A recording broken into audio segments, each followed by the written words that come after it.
They say blood is thicker than water. But what happens when that blood turns cold? What happens when the very people who are supposed to love you unconditionally treat you like a discarded piece of luggage? I'm Marilyn Cox, and I'm about to tell you a story that will make you question everything you thought you knew about family loyalty. Before we jump back in, tell us where you're tuning in from, and if this story touches you, make sure you're subscribed, because tomorrow I've saved something extra special for you. Picture this. You're 75 years old, standing alone in the middle of a bustling airport terminal on your birthday, watching your own children and grandchildren walk away from you like you're a stranger. The suitcase at your feet contains everything you packed for what was supposed to be the celebration of a lifetime, and the silence around you is deafening, despite the chaos of travelers rushing past. But here's the thing about being abandoned by those you love most. Sometimes, it's exactly the wake-up call you need to realize your own worth. And sometimes, just sometimes, the best revenge is teaching people the true value of what they've thrown away. This is the story of how my family's greed became their greatest teacher, and how my birthday gift to myself became a lesson they'll never forget. The morning of my 75th birthday started like something out of a dream. I had been awake since 4 a.m, not from anxiety, but from pure excitement. After months of planning, today was the day we were all supposed to fly to Hawaii together. My 3 children, their spouses, and my 5 grandchildren. 11 of us total, spanning 3 generations, finally taking the vacation I had been promising them for years. I stood in front of my bedroom mirror, adjusting the new coral-colored blouse I had bought specifically for this trip. The woman looking back at me had silver hair that caught the early morning light, laugh lines that spoke of decades of joy, and eyes that still sparkled with the same enthusiasm I'd had as a young mother. At 75, I wasn't the frail elderly woman society often portrays. I was Marilyn Cox, strong, independent, and ready for adventure. The taxi arrived at precisely 6 o'clock, just as I had arranged. I had insisted on meeting everyone at the airport rather than having them pick me up. Looking back now, I realized this was the first sign that something was amiss. My daughter Susan had been unusually agreeable about the arrangement, and my sons, Robert and Michael, had been strangely quiet during our final planning call the night before. As we drove through the quiet streets of the early morning, I couldn't help but smile at the thought of my grandchildren's faces when they saw the ocean for the first time. Little Emma, only 6 years old, had been asking me about the color of Hawaiian water for weeks. Teenage Jake had been researching surfing lessons with the dedication of a scholar. Even my usually indifferent 16-year-old granddaughter Madison had shown genuine excitement about the luau we had planned. The airport was already bustling with activity when I arrived at 7:30. Families were checking in, couples were heading off on romantic getaways, and business travelers were rushing to their gates with the practiced efficiency of frequent flyers.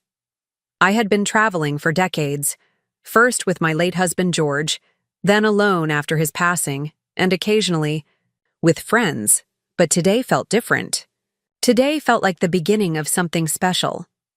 I positioned myself near our agreed meeting spot by the large windows overlooking the tarmac.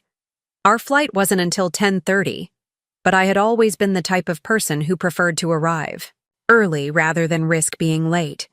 It was a habit that had served me well throughout my life, from raising 3 children as a working mother to managing the successful consulting business I had built from nothing.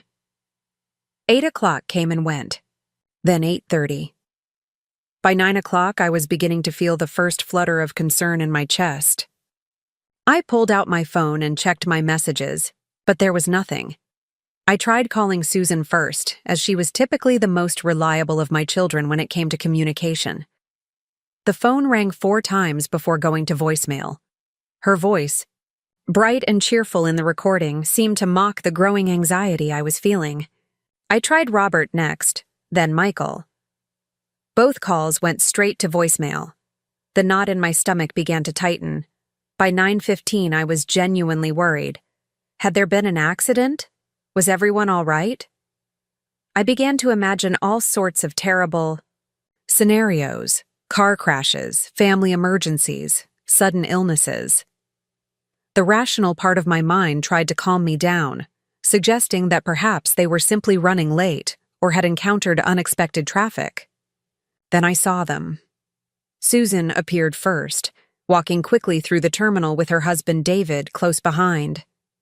She was wearing the new sundress she had bought for the trip, and her expression was oddly tense. Behind them came Robert and his wife Jennifer, followed by Michael and his wife Patricia. The grandchildren trailed behind in a cluster, looking confused and uncomfortable. Relief washed over me like a wave. They were here. They were safe. We were going to make our flight after all. But as they approached, something felt wrong. Their body language was off, stiff, awkward, like they were walking to a funeral rather than the beginning of a celebration. Susan's smile looked forced, and none of them made eye contact with me directly. "There you are," I said, stepping forward, with my arms open for hugs. I was beginning to worry that something had happened. "You're cutting it pretty close, but we should still make it through security if we hurry." Susan stopped about 3 feet away from me, her smile faltering. "Mom, we need to talk." The words hit me like a physical blow. In my 75 years on this earth, I had learned to recognize the tone of voice that preceded bad news. This was it. "What's wrong?" I asked, my voice barely above a whisper. "Is everyone okay?" Robert stepped forward, avoiding my gaze. He was my oldest, 48 years old, and had always been the one to handle difficult conversations. "Mom, there's been a development. We've been talking, and we've realized that this trip might not be the best idea right now." I felt the color drain from my face. "What do you mean, not the best idea? We've been planning this for months. The flights are booked, the hotel is reserved, the activities are scheduled. Today is my birthday." "We know, Mom," Michael chimed in, his voice lacking any real conviction. "But the thing is, money's been really tight lately, for all of us. The economy, you know. And when we really looked at the numbers, we realized we just can't afford this right now." I stared at him in disbelief. "Can't afford it? Michael, I paid for everything. The flights, the accommodations, the meals, the activities, everything. You know this. We discussed it numerous times." "Well, yes," Susan said, shifting uncomfortably. "But there are other expenses, too." Preparing and narrating this story took us a lot of time, so if you are enjoying it, subscribe to our channel. It means a lot to us. Now back to the story. Airport parking, drinks, souvenirs, tips. It all adds up, and honestly, we're all just in a really tight spot financially right now. The absurdity of what I was hearing began to sink in. They were talking about parking fees and souvenirs while I had spent nearly $15,000 to make this trip possible for everyone. I had paid for first-class flights for all the adults, family suites at one of the nicest resorts on the island, and enough activity credits to keep everyone entertained for a week. "I don't understand," I said, looking from face to face, searching for someone who would make this make sense. "If money is the issue, I can help with the incidental expenses too. You know I can. I've always been able to help when you needed it." The uncomfortable silence that followed was deafening. The grandchildren stood behind their parents, looking confused and disappointed. Little Emma was tugging on Susan's dress, whispering something about the ocean. Jake was staring at the floor, his shoulders slumped in defeat. It was Jennifer, Robert's wife, who finally spoke up. "Marilyn, we've all been talking, and we think it might be better if you just went by yourself. You know, have some alone time. Enjoy the peace and quiet. At your age, wouldn't that be more relaxing anyway?" At my age. The words hung in the air like a slap. At my age, as if being 75 meant I should be grateful for solitude instead of craving the company of my family. As if reaching this milestone birthday was something to be endured in isolation rather than celebrated with the people I loved most. "You're not coming," I said. And it wasn't a question. It was the slow, painful realization of a truth I hadn't wanted to accept. "None of you are coming." "Mom, don't be dramatic," Susan said, but her voice lacked conviction. "We're just postponing. Maybe we can reschedule for later in the year when things are more stable financially." "Postponing," I repeated slowly. "On my 75th birthday, after months of planning, after I've paid for everything." "Look, Mom," Robert said, checking his watch. "We really need to get going. Traffic back into the city is going to be terrible, and we all have things we need to do today." Things they needed to do. On my birthday. Instead of celebrating with me in Hawaii, they had things they needed to do. I watched in stunned silence as they began to gather their children, preparing to leave. My granddaughter Madison looked back at me with what might have been sympathy, but her mother quickly guided her away. The younger children protested, asking why they couldn't go see the ocean, why they couldn't stay with Grandma Marilyn, but their questions were hushed and dismissed. "Wait," I called out, my voice stronger than I felt. "Just wait a minute." They turned back to me, expressions ranging from impatient to guilty. David was already looking at his phone, as if this entire situation was nothing more than an inconvenience in his day. "I need to understand this," I said, stepping closer to them.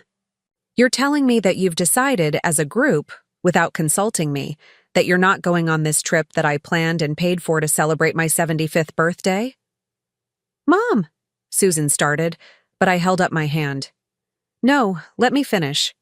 You're telling me that despite the fact that I've covered every major expense, you can't afford the incidental costs of a week in Hawaii? The same week where Robert just bought a new motorcycle, where Susan just redecorated her kitchen, and where Michael just took his family to Disney World." The silence that followed was telling. They had forgotten that I paid attention, that I noticed their social media posts and their casual mentions of purchases and activities. They had forgotten that despite my age, my mind was sharp and my memory intact. "Those are different situations," Robert said defensively. "Those were necessary. Expenses. Necessary," I repeated. "A motorcycle is necessary, but celebrating your mother's 75th birthday is not." "You're being unfair," Michael said, his voice rising slightly. "You don't understand the pressures we're under. We have mortgages, car payments, kids, expenses. It's not as simple as you're making it seem." I looked at each of their faces, searching for something. Remorse, love, even basic respect. What I saw instead was impatience, annoyance, and in some cases, barely concealed irritation that I was making this difficult for them. "You're right," I said quietly. "I don't understand. I don't understand how the children I raised, the children I sacrificed for, the children I've supported financially and emotionally for decades, can stand here on my birthday and tell me that I'm not worth a week of their time." "It's not about worth, Mom," Susan said, but her words sounded hollow even to her own ears. "Isn't it?" I asked. "Because from where I'm standing, it looks exactly like that. It looks like you've weighed the value of my happiness against the inconvenience of spending time with me, and I've come up lacking." The PA system crackled to life, announcing that my flight, our flight, was now boarding. The sound cut through our conversation like a knife, a reminder of what this moment was supposed to be. We should have been walking toward the gate together, excited and laughing, ready to make memories that would last a lifetime.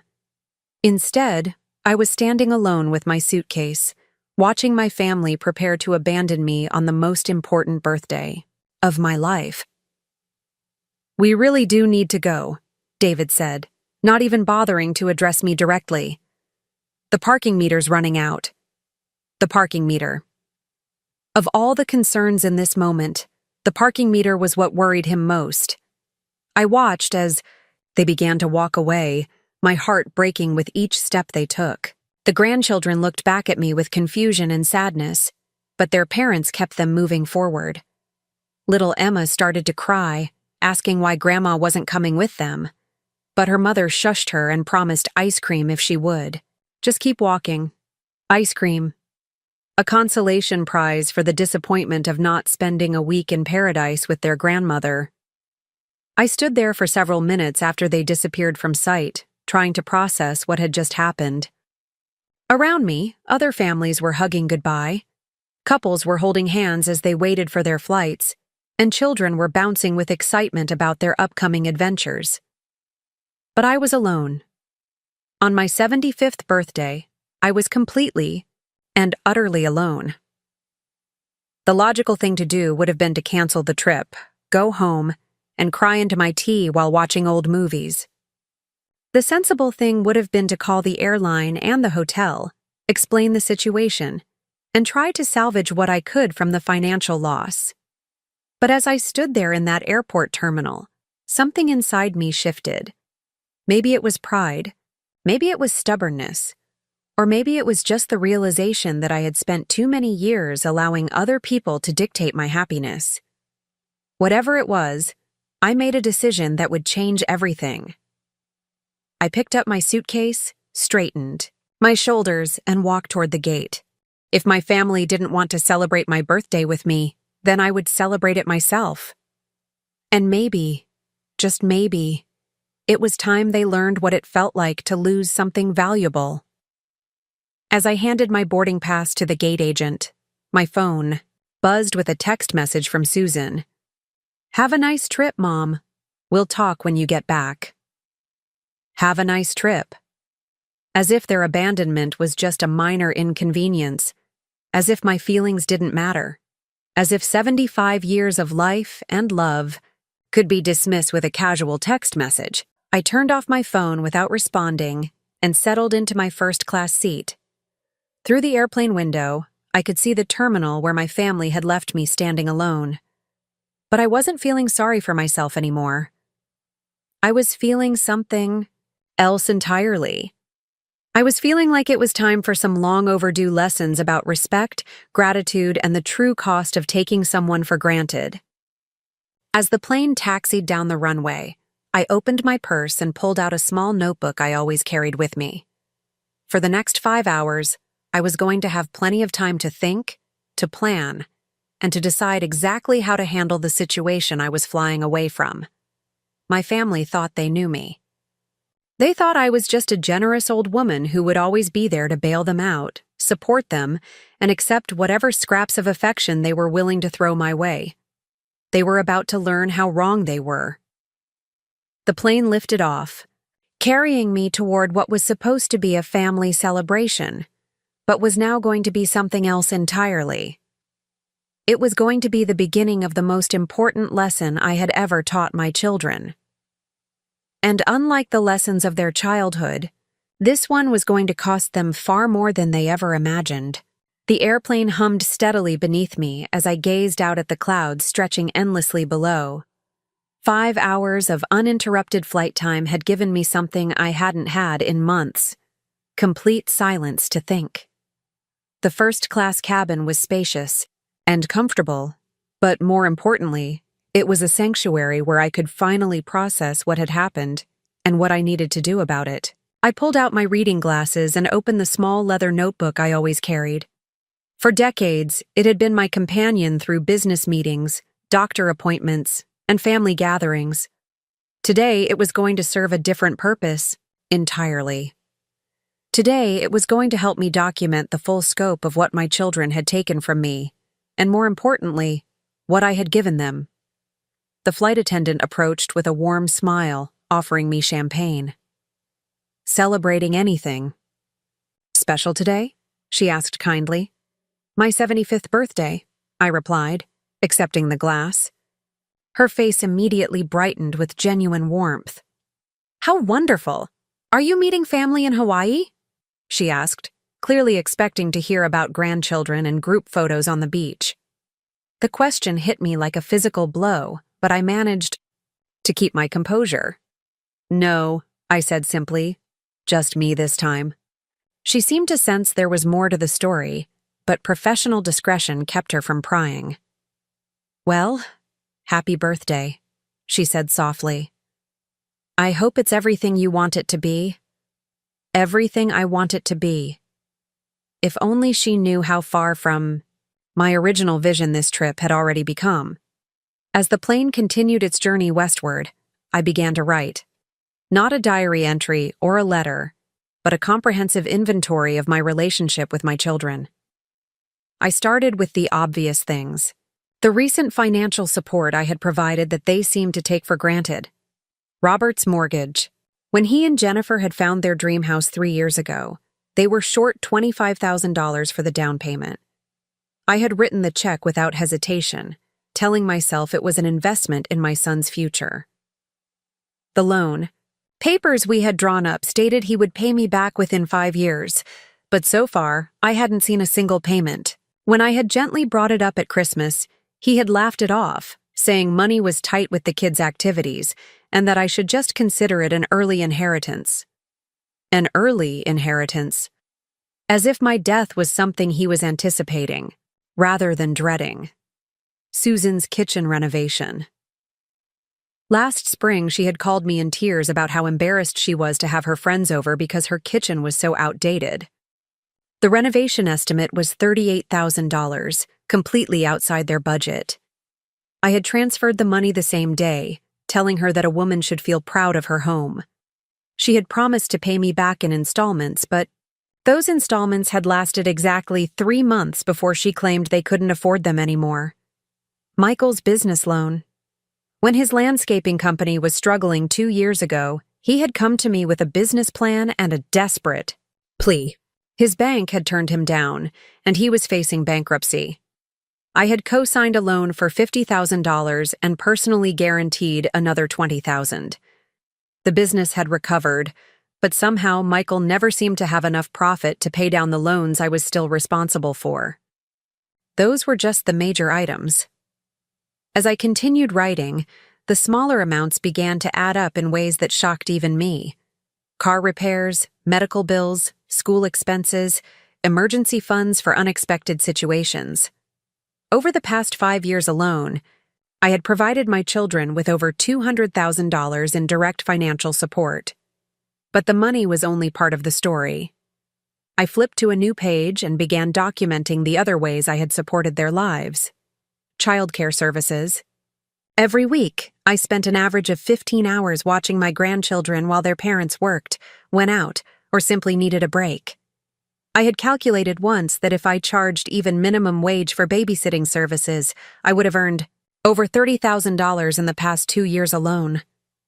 Instead, I did it for free because I loved my grandchildren and wanted to help my children manage their busy lives. Home maintenance and repairs. My late husband George had been a skilled craftsman, and he had taught me more about home repair than most women of my generation knew. I regularly spent weekends at my children's houses, fixing leaky faucets, painting rooms, gardening, and handling maintenance tasks they couldn't afford to hire professionals for. Susan's bathroom renovation had been entirely my labor, saving them at least $5,000 in contractor fees. Transportation services. Since my grandson Jake had started high school and gotten involved in sports, I had become his unofficial chauffeur. Between football practice, games, and tournaments, I was driving him somewhere at least 4 times a week. His parents were always too busy with work or their social obligations, so I had stepped in without complaint. Holiday hosting. For the past 8 years, every major holiday had been celebrated at my house. I planned the menus, bought the groceries, prepared the meals, decorated the house, and cleaned up afterward. My children arrived as guests and left as guests, while I handled all the work and expense of bringing the family together. Gift giving. Birthdays, Christmas, graduations, achievements, and random acts of generosity had cost me thousands of dollars annually. I kept detailed records for tax purposes, and last year alone, I had spent over $15,000 on gifts for my children and grandchildren. In return, I typically received flowers on Mother's Day and a dinner out for my birthday, events that cost them a fraction of what I spent on them. The list continued for pages.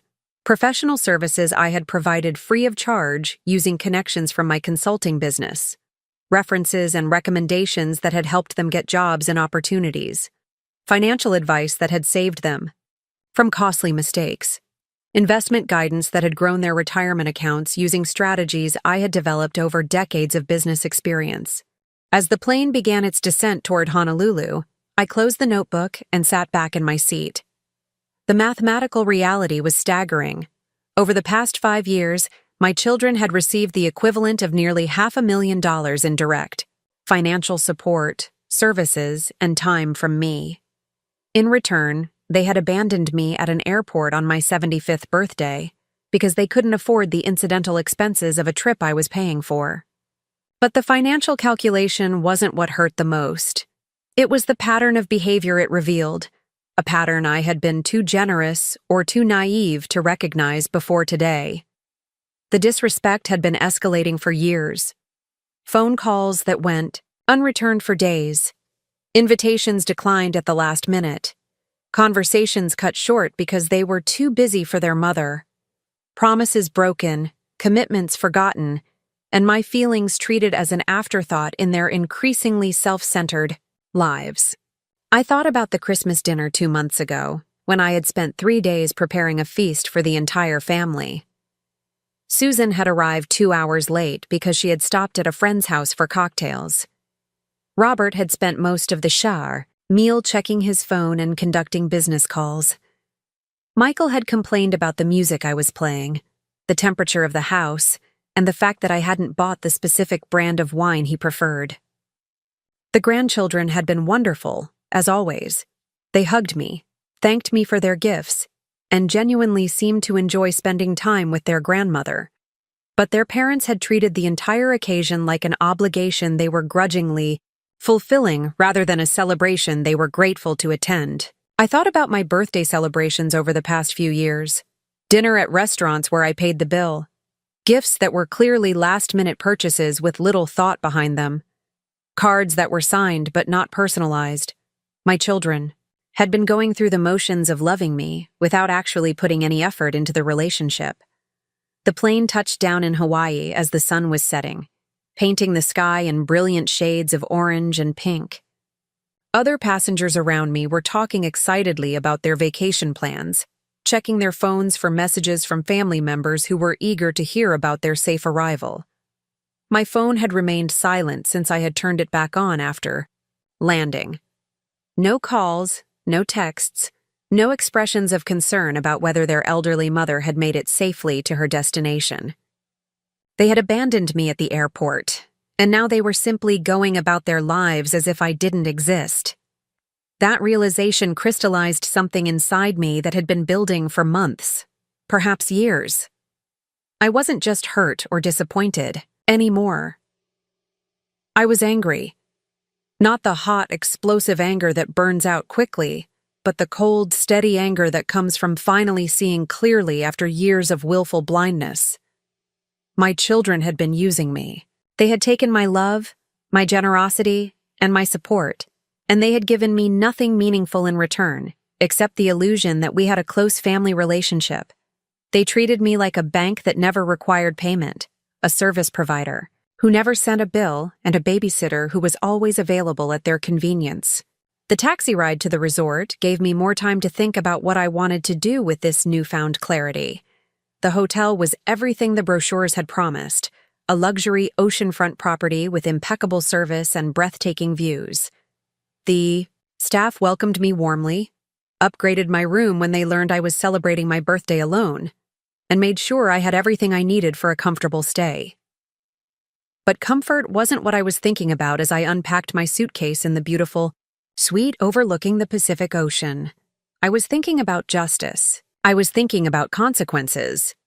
I was thinking about the fact that my children had never learned the value of what they had been given because they had never had to earn it or risk losing it. I had raised them to be independent, responsible, adults. But somewhere along the way, I had enabled them to become selfish, entitled users who took my contributions for granted. The abandonment at the airport wasn't an isolated incident. It was the inevitable result of years of conditioning them to believe that my feelings, my time, and my resources were infinitely available without reciprocation. That night, I sat on my private balcony with a glass of wine, watching the moonlight dance on the ocean waves. The notebook lay open beside me, filled with pages of documentation that told the story of a relationship that had become completely one-sided. Tomorrow, I would begin my vacation as planned, but I would also begin something else. I would begin teaching my children what it felt like to lose something they had taken for granted. The plan that formed in my mind wasn't born from spite or vindictiveness. It was born from love, the kind of tough love that sometimes requires painful lessons to create lasting change. My children needed to learn independence, gratitude, and respect, not just for me, but for themselves and their own relationships. They needed to understand that love is a two-way street, that family relationships require effort from everyone involved, and that treating someone badly has consequences, even when that someone is your mother. I opened my laptop and began researching. Property records, loan documents, credit agreements, and legal contracts all lay within my digital reach. As someone who had built a successful consulting business from nothing, I knew how to investigate, how to document, and how to take action based on facts rather than emotions. What I discovered during those late-night hours of research was both illuminating and disturbing. My financial entanglement with my children's lives was even more extensive than I had realized. I was a co-signer on Robert's mortgage, making me legally responsible for the payments if he defaulted.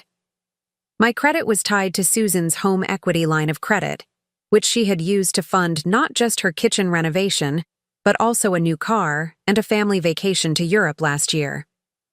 Michael's business loans were personally guaranteed by me, and his company's credit line was established using my assets as collateral. Beyond the formal financial agreements, I discovered that all three of my children had been using me as a reference for credit applications, apartment rentals, and employment opportunities.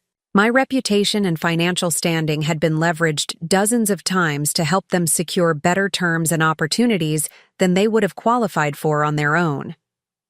The most shocking discovery came when I accessed my credit monitoring service. Without my knowledge, Susan had added herself as an authorized user on 2 of my credit cards. She had been making small purchases regularly, presumably to build her own credit history using my excellent credit score. The purchases weren't large enough to trigger fraud alerts, but they represented a violation of trust that cut deeper than the financial impact. As I compiled this information, I realized that my children's abandonment of me at the airport was just the tip of the iceberg. They had been taking advantage of my generosity and trust in ways that went far beyond what I had consciously agreed to support, but they had made a critical error in their calculations. They had assumed that I would always be available, always be willing to help, and always be too polite or too loving to hold them accountable for their behavior. They had forgotten that before I was their mother, I was a woman who had built a successful business through careful planning, strategic thinking, and decisive action when circumstances required it. The next morning, I woke up to the sound of ocean waves and the warmth of Hawaiian sunshine streaming through my windows. It was day 2 of what should have been our family vacation, and I was utterly alone. But instead of feeling sorry for myself, I felt energized by the clarity of purpose that had emerged from my evening of research and reflection. I ordered room service breakfast and spread my documents across the dining table in my suite. Phone calls needed to be made, emails needed to be sent, and legal processes needed to be initiated. My children thought they could discard me like an unwanted piece of luggage, but they were about to learn that their financial security had been built on a foundation they had just chosen to abandon. The first call was to my attorney, Marcus Williams, a man I had worked with for over 20 years in both business and personal matters. He was someone who understood my character, respected my judgment, and wouldn't question my decisions unless he thought I was making a serious mistake. "Marilyn," he said warmly when his secretary put me through. "Happy birthday. I thought you—" We're in Hawaii with the family. I am in Hawaii, I replied calmly. But the family is not. Marcus, I need to discuss some changes to my financial arrangements, and I need them implemented as quickly as possible. The tone of my voice must have conveyed the seriousness of the situation because his demeanor immediately shifted to professional mode. What kind of changes are we talking about? I spent the next hour explaining the situation, reading from my notes, and outlining the actions I wanted to take. Marcus listened without interruption, occasionally asking clarifying questions but never expressing judgment about my decisions. Let me make sure I understand, he said when I finished. You want to exercise the acceleration clauses on the personal loans you've made to your children, require immediate repayment of all outstanding debts, remove yourself as a co-signer and guarantor on their various financial obligations, and revoke the power of attorney privileges you've granted them for certain business matters. That's correct, I said. And I want it done in a way that's legally binding and properly documented. This isn't a negotiation or a discussion. These are business decisions based on changed circumstances. Marilyn, Marcus said carefully, I've known you for a long time, and this represents a significant shift in how you've handled your family's financial matters. Are you certain this is the approach you want to take? I've never been more certain of anything in my life, I replied. Marcus, they abandoned me at an airport on my 75th birthday because they couldn't afford the incidental expenses of a vacation I was paying for. While I was standing there alone with my luggage, they were walking away discussing their parking meter fees. This isn't about punishment. This is about teaching them the value of what they've been taking for granted. I understand, he said. Give me 48 hours to prepare the documentation. I'll have everything ready for your signature when you return from Hawaii. In the meantime, I'll start the process of notifying the relevant financial institutions about the changes to your guarantees and co-signature obligations. The second call was to my financial advisor, Catherine Martinez, who managed my investment portfolio and retirement accounts. Like Marcus, she was someone I trusted completely and who had my best interests at heart.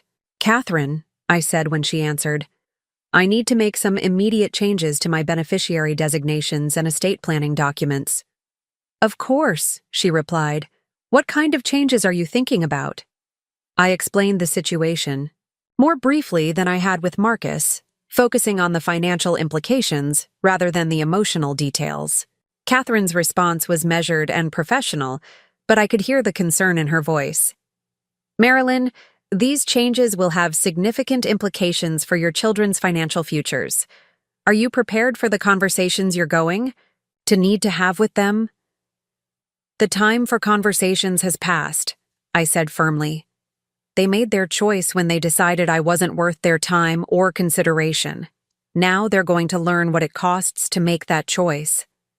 I'll prepare the paperwork, Catherine said. But I want you to promise me that you'll take some time to consider the long-term implications before you sign anything. Family relationships are complicated, and financial decisions made in anger sometimes have consequences that outlast the emotions that drove them. This isn't anger, Catherine, I said quietly. This is clarity. For the first time in years, I'm seeing my relationships with my children exactly as they are, rather than as I hoped they would be. The financial changes I'm making are simply aligning my resources with reality. The third call was the most difficult one, but also the most necessary. I called my bank's credit card division to report the unauthorized use of my accounts by Susan. The customer service representative was professional and thorough, walking me through the process of disputing the charges and removing unauthorized users from my accounts. Ma'am, the representative said, I need to ask if you want to pursue this as a case of identity theft or fraud. The question hung in the air like a challenge. Did I want to criminally prosecute my own daughter for using my credit without permission?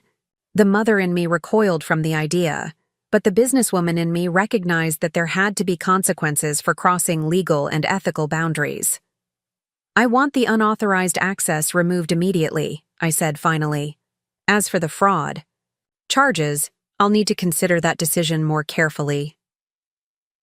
By the time I finished making my calls, it was late afternoon in Hawaii, which meant it was evening back home. My children would be finishing dinner, helping their kids with homework, and settling into their evening routines. They were probably not thinking about me at all, comfortable in the assumption that I was enjoying my solo vacation and would return home ready to resume my role as their financial safety net and on-call support system. They were about to be very surprised. That evening, I treated myself to dinner at the resort's finest restaurant. The maitre d' had arranged for a special birthday dessert, and the staff sang to me with genuine warmth. It was a lovely gesture that reminded me that kindness and consideration weren't extinct in the world, just absent from my relationship with my children. As I sat alone at my table, watching the sunset paint the sky in brilliant colors, I reflected on the strange turn my 75th birthday had taken. This morning, I had been a heartbroken mother, devastated by my family's rejection.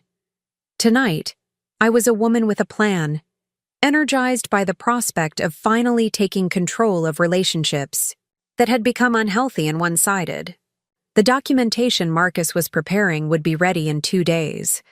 The financial changes Catherine was implementing would take effect by the end of the week. The credit card company would complete their investigation within 10 business days. In less than 2 weeks, my children would discover that their financial lives had been built on a foundation they had just chosen to abandon. They would learn that co-signers can withdraw their support, that personal loans can be called in, and that unauthorized credit use has serious consequences. But more importantly, they would learn that treating someone badly, even someone who loves you unconditionally, eventually has a price, and sometimes that price is higher than you can afford to pay. I raised my glass of wine in a solitary toast to my 75th birthday. It hadn't been the celebration I had planned, but it was turning into exactly the wake-up call I needed. For too long, I had been enabling my children's selfishness by cushioning them from the consequences of their choices. It was time for them to learn what independence really meant. It was time for them to discover their own strength, their own resources, and their own ability to navigate life without using me as their safety net. And if they couldn't learn those lessons, if they couldn't find their way back to a relationship based on mutual respect and genuine affection, then at least I would spend my remaining years with people who valued my presence rather than just my bank account. The ocean waves continued their eternal rhythm as I finished my dinner and prepared to return to my suite. Tomorrow would bring new adventures in paradise, but it would also bring the next phase of the most important lesson I had ever taught my children.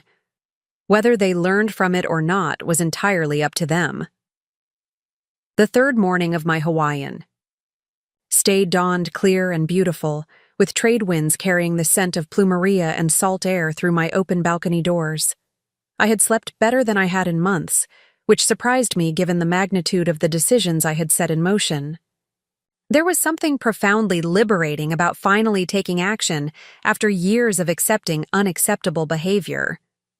I was sipping my morning coffee and reading the news on my tablet when my phone rang.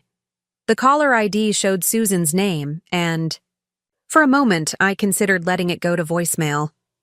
But curiosity got the better of me. This was the first contact I had received from any of my children since they had walked away from me at the airport 3 days ago. "Hello, Susan," I said, keeping my voice neutral. "Mom!" Her voice was bright and cheerful, as if nothing unusual had happened. "How's Hawaii? Are you having a wonderful time?" The casual tone caught me off guard. She was speaking to me as if we had parted on good terms, as if she hadn't been part of a group decision to abandon me on my birthday. It was either remarkable denial or stunning insensitivity. "Hawaii is beautiful," I replied carefully. "The weather has been perfect, and the resort is everything I hoped it would be." "Oh, that's wonderful. I'm so glad you decided to go ahead with the trip. I told Robert and Michael that you'd probably enjoy the peace and quiet. You know how chaotic things can get when all the kids are together." "Chaotic?" She was characterizing what should have been a joyful family celebration as something chaotic that I was better off avoiding. The revisionist history was breathtaking. In its audacity. "Susan," I said, "why are you calling me?" "Well, I have a tiny favor to ask." Her voice took on the wheedling tone I had learned to recognize over the years. "David's car broke down this morning, and the repair estimate is pretty steep. We're looking at about $3,000 for transmission work. I know the timing isn't great, but I was wondering if you could help us out. We can pay you back over the next few months, of course." I sat in stunned silence for several seconds. She was asking me for money. 3 days after abandoning me, at an airport because she couldn't afford the incidental expenses of a vacation I was paying for, she was asking me for $3,000 to fix her husband's car. "Let me make sure I understand," I said slowly. "You're calling me in Hawaii, where I'm spending my 75th birthday alone because you couldn't afford to come on a trip I had paid for, to ask me for money to fix your husband's car." "Well, when you put it like that, it sounds bad," Susan said with a nervous laugh. "But you know how these things are. Car repairs are emergencies. They just happen at the worst possible times. And my birthday wasn't the worst possible time to abandon your mother?" The silence that followed was telling. I could almost hear her brain working, trying to figure out how to navigate this conversation now that I wasn't responding with my usual immediate agreement to help. "Mom, you're being a little dramatic about this. We explained that money was tight for everyone. It wasn't personal." "It wasn't personal," I repeated. "Susan, I need you to listen to me very carefully. I'm your mother. I planned and paid for a family vacation to celebrate my 75th birthday. You and your brothers decided, without consulting me, that you couldn't afford to go.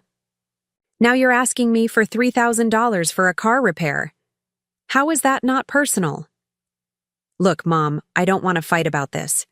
Can you help us with the car or not?" The bluntness of the question was like a slap across the face. There was no apology, no acknowledgement of how she had hurt me, no recognition that her request was inappropriate given the circumstances. She simply wanted my money, and my feelings about recent events were irrelevant to her. "No," I said quietly. "I cannot help you with the car repair." "What do you mean, no?" Susan's voice shifted from wheedling to sharp. "Mom, we really need this money. David can't get to work without his car. Then I suggest you figure out alternative transportation or find another source of funding. There are buses, ride shares, rental cars, and bank loans available to people who need them." "We can't get a bank loan for a car repair. Our credit isn't good enough for an unsecured loan, and we don't have time for the approval process anyway." I almost laughed at the irony. Their credit wasn't good enough for a $3,000 loan, but they felt entitled to that amount from me with no collateral, no formal agreement, and no realistic repayment plan.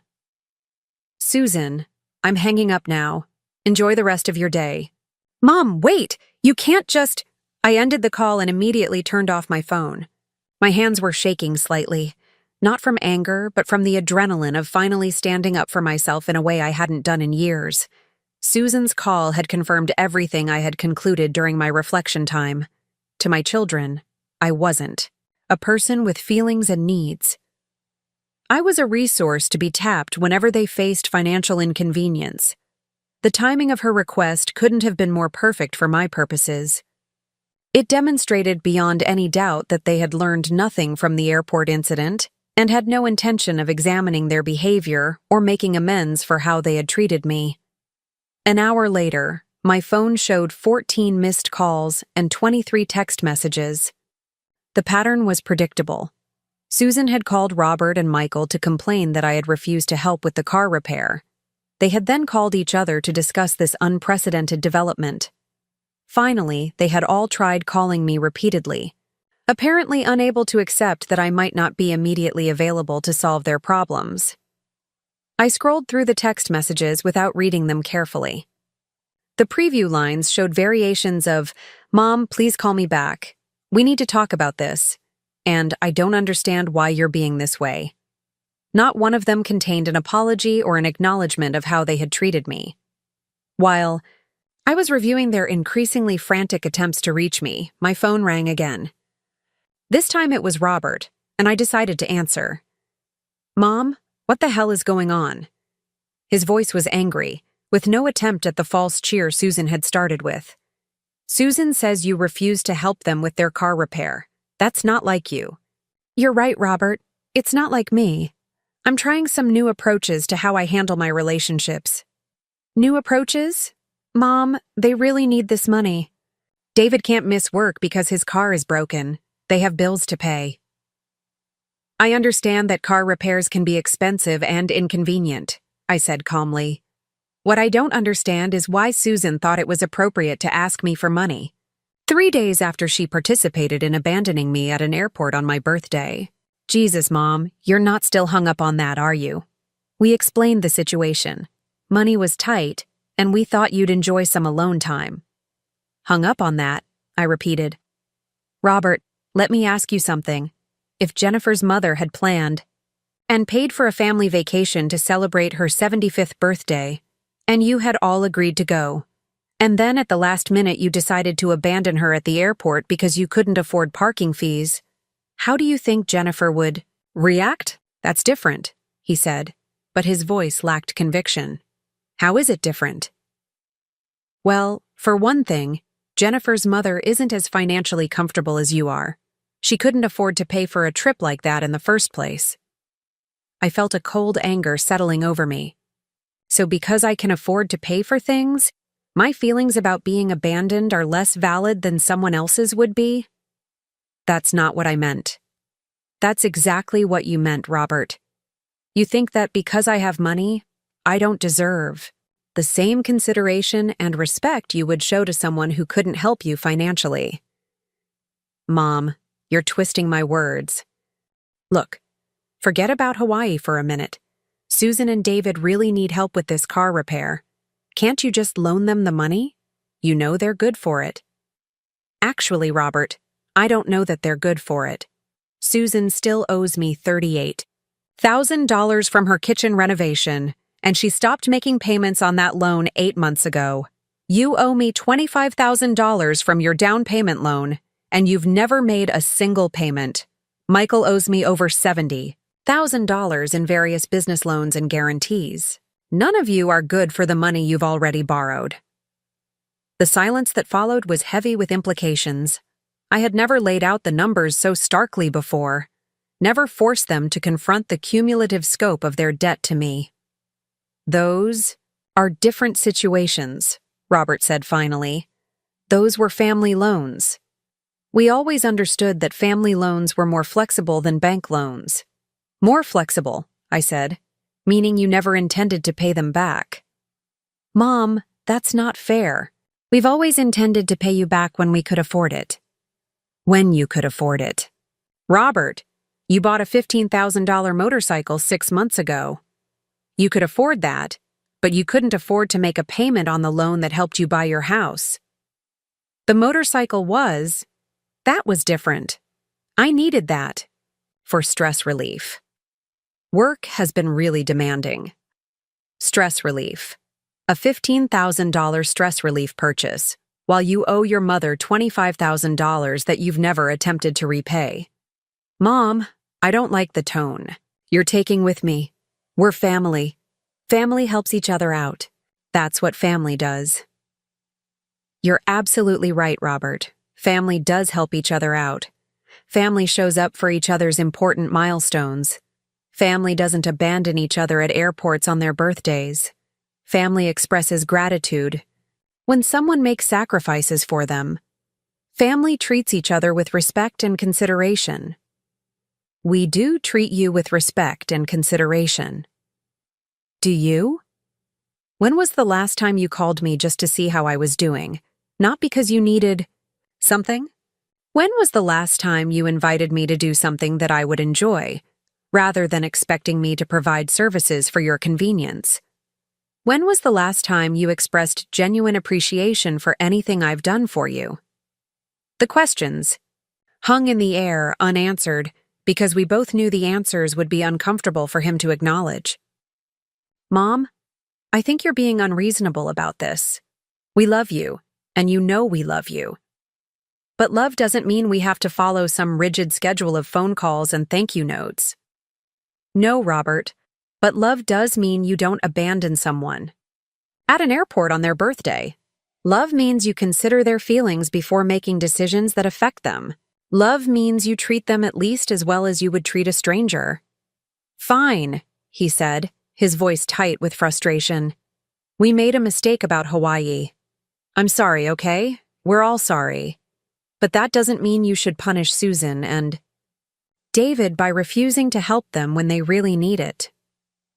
I'm not punishing anyone, Robert.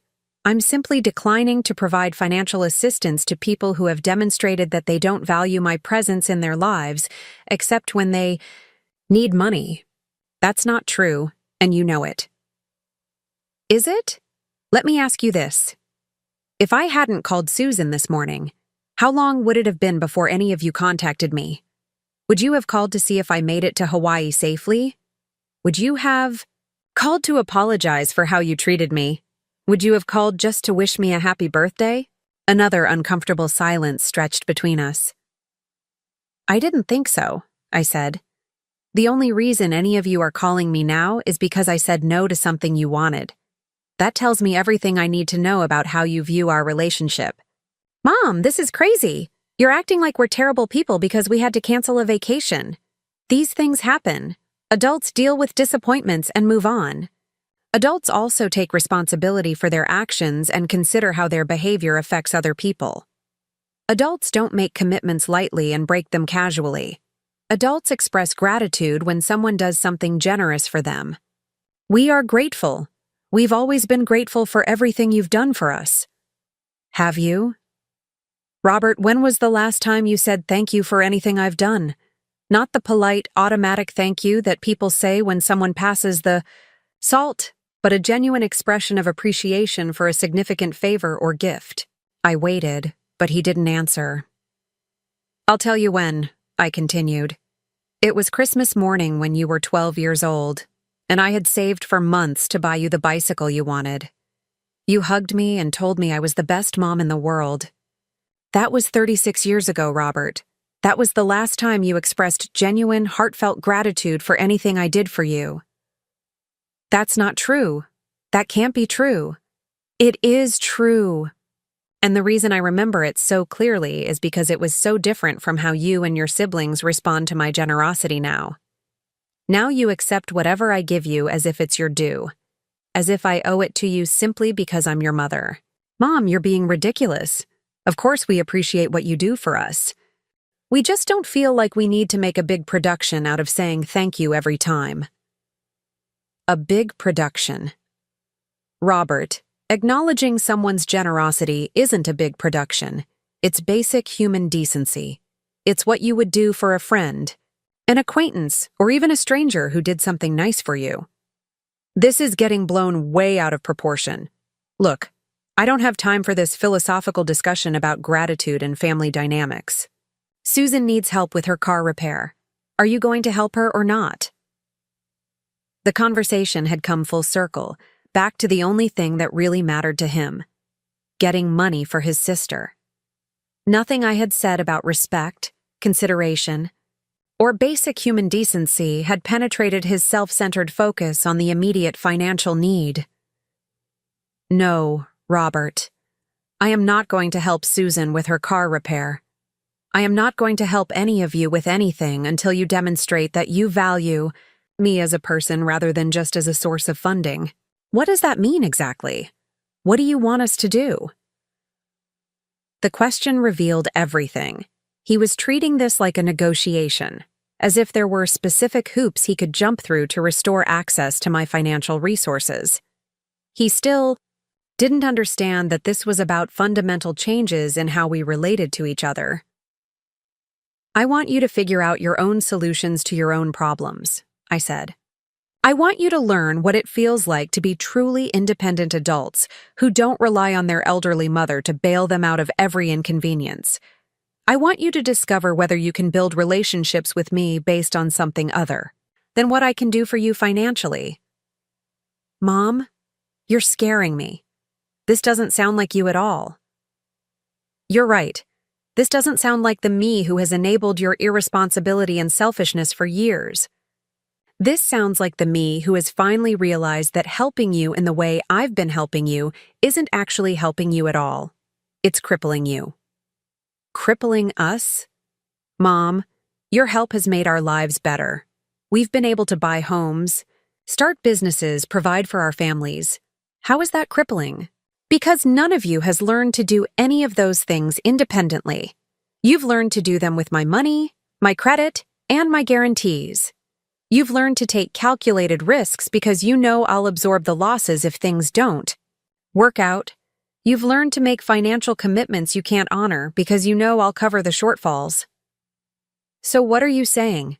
That you're never going to help any of us again? I'm saying that I'm done being your safety net. I'm done absorbing the financial consequences of your poor decisions. I'm done subsidizing lifestyles you can't actually afford. I'm done being treated like an ATM instead of a human being.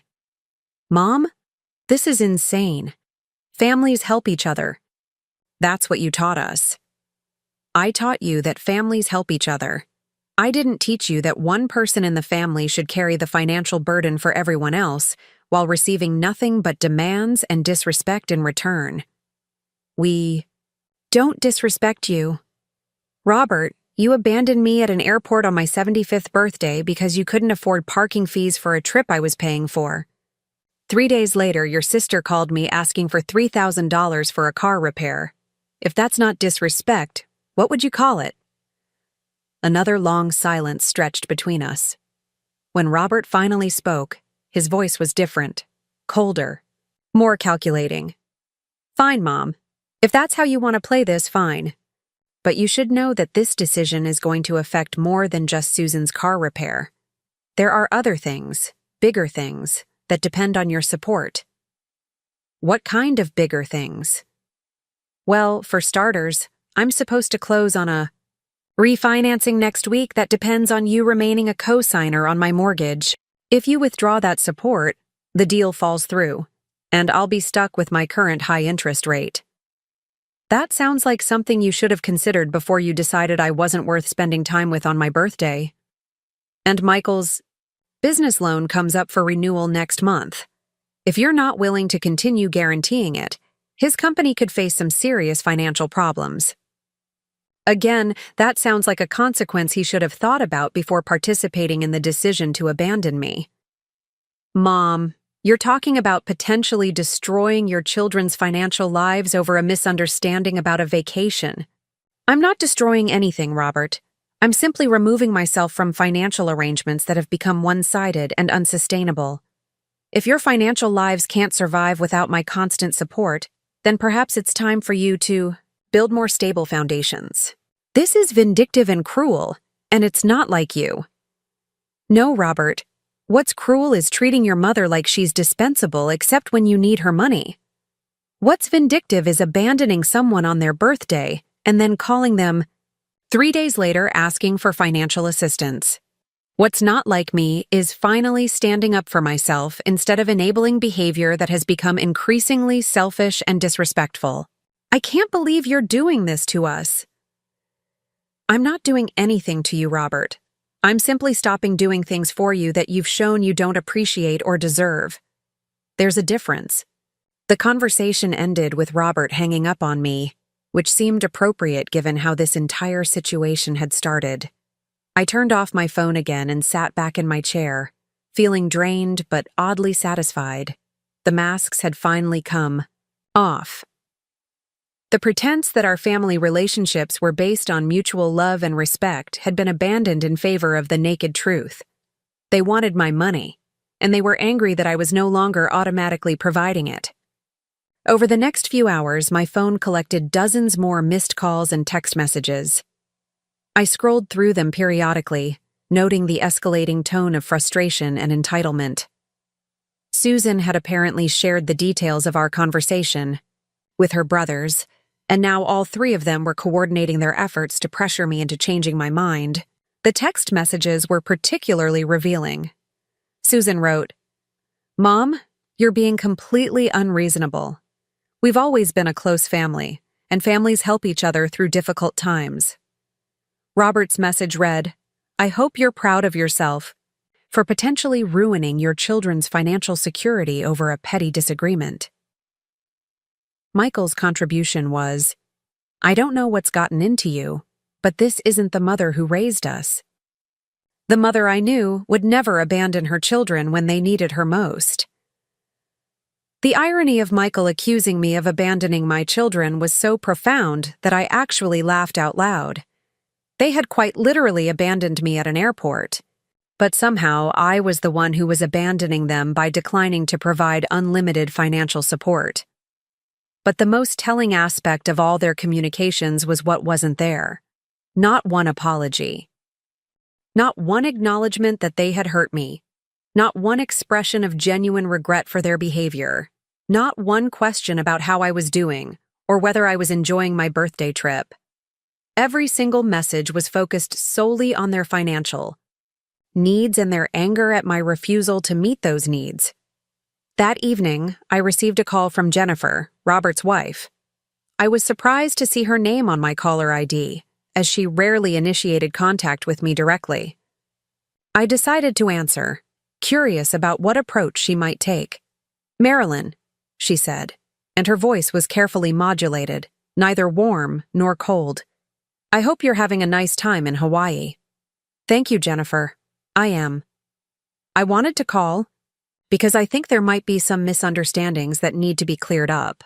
Robert told me about the conversation you had today, and I'm concerned that emotions might be running a little high on both sides."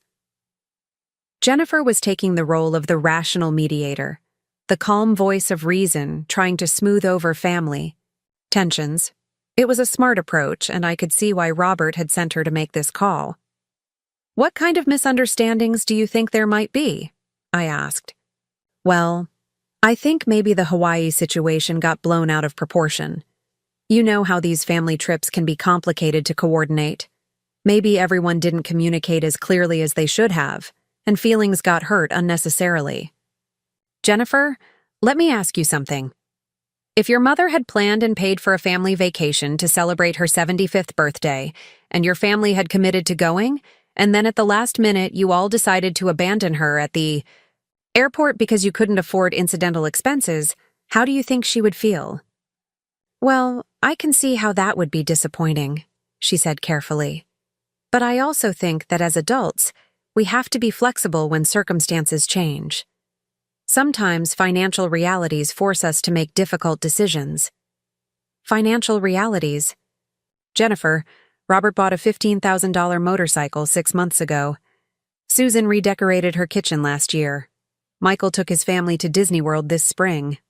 But they couldn't afford the incidental expenses of a trip I was paying for to celebrate my 75th birthday. Those were different situations with different financial considerations. How were they different? Well, those were planned. Purchases that fit into their budgets at the time. The Hawaii trip would have involved unexpected expenses that they hadn't budgeted for." "Unexpected expenses?" "Jennifer, we planned this trip for 8 months. We discussed the budget multiple times. I explicitly told everyone that I was covering all the major expenses, and they would only be responsible for personal items and souvenirs. How were those expenses unexpected? Maybe they just underestimated how much those incidental costs would add up to," she said, but her voice was becoming less confident. "Or maybe they never intended to go in the first place, and they were looking for an excuse to back out without appearing ungrateful for the expensive gift I was offering them." The suggestion hung in the air between us. It was a possibility I hadn't fully articulated before, but as soon as I said it, it felt true. The financial excuse had been too convenient, too universal among all three families. They had probably been dreading the trip for months, viewing it as an obligation rather than a celebration, and had seized on the cost excuse as a way to avoid it entirely. "Marilyn, I don't think that's fair. Everyone was looking forward to the trip. Were they? Because their behavior at the airport suggested otherwise. They seemed relieved to be leaving, not disappointed about missing the vacation. People handle disappointment differently. Maybe they were just trying to make the best of a difficult situation. By abandoning me and going about their day as if nothing had happened? By not calling to check if I made it safely to Hawaii? By waiting 3 days to contact me, and then only to ask for money? Jennifer was quiet for a moment, and I could hear her changing tactics. Marilyn, I understand that you're hurt, but I'm worried that you're making decisions that could have serious consequences for Robert's financial stability. The mortgage refinancing he mentioned is really important for our family's budget.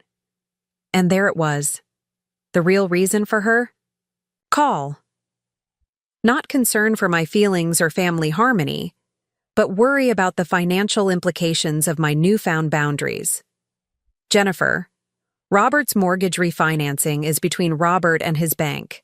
If his bank requires a cosigner, that suggests they don't consider him creditworthy enough to handle the loan independently. But you've been cosigning for him for years. It's just a formality at this point. It's not a formality. It's a legal commitment that makes me responsible for his debt if he defaults. And given how he's treated me recently, I'm no longer comfortable taking on that responsibility. Marilyn, please. Robert works hard, and he's never missed a mortgage payment. This refinancing would save us almost $400 a month. Then I'm sure Robert can find another cosigner or demonstrate to the bank that he can handle the loan on his own merits. You know that's not realistic. His income alone isn't enough to qualify for the new loan terms. Then perhaps the new loan terms aren't appropriate for his actual financial situation. The conversation continued for another 15 minutes, with Jennifer alternating between appeals to family loyalty, veiled threats about consequences, and attempts to minimize the significance of the airport incident. But underneath all her careful diplomacy, the message was clear. I was expected to absorb any emotional damage from their treatment of me and continue providing financial support as if nothing had happened. When I finally ended the call, I realized that Jennifer's approach had actually been more insulting than Robert's direct anger. At least Robert had been honest about his priorities. Jennifer had tried to manipulate me with false concern and diplomatic language while pursuing the same selfish objectives. That night, as I lay in bed listening to the sound of the ocean waves, I reflected on the conversations I had had throughout the day. Each one had confirmed my worst fears about how my children viewed our relationship. I wasn't a beloved mother. They were grateful to have in their lives. I was a financial resource they were entitled to access whenever they faced inconvenience or opportunity.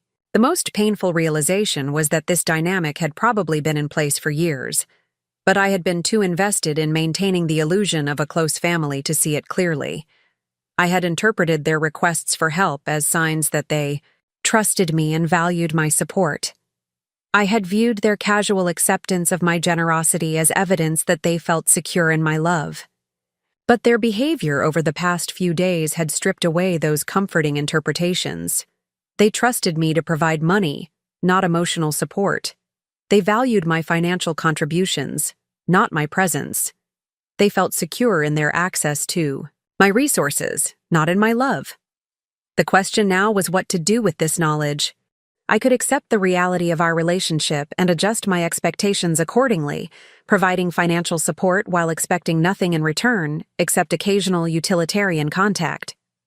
I could try to force changes by withholding support until they demonstrated different behavior, though their responses so far suggested they would choose resentment over reflection. Or I could accept that the family relationships I had thought I had were largely fictitious, and focus my remaining years on building connections with people who actually wanted my company rather than just my checkbook.